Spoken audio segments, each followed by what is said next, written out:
We always heard about Mughals' greatness, but what Aurangzeb has done to our country, సొంత తమ్ముడిని చంపేసి దారా సిక్కుని చంపి షాజహాన్ని జైల్లో పెట్టి నువ్వు హిందువుగా బతకాలి అంటే నువ్వు ట్యాక్స్ కట్టాలి. Can you imagine? For being a Hindu you have to pay tax as a Hindu, just to accept, to practice.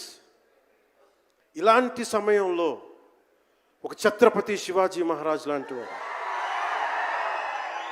గుండెల్లో శౌర్యాన్ని నింపాడు. మనకి తమిళనాడు దురాక్రమణ గురైతే all the way from Maharashtra he came back and supported, stood by people.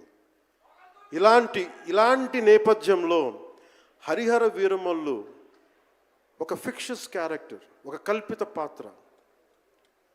అలాంటి పాత్రలో సగటు మనిషి ఏమి చేసి ఉండొచ్చు?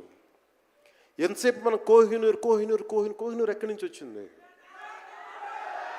కోహినూర్ ఒకప్పుడు ఉమ్మడి రాజధాని కదా ఇదంతా, మనందరికీ ఉమ్మడి దేశం కదా ఇదంతా, తెలంగాణ నుంచి కృష్ణానది తీరం వరకు టిల్ విజయవాడ.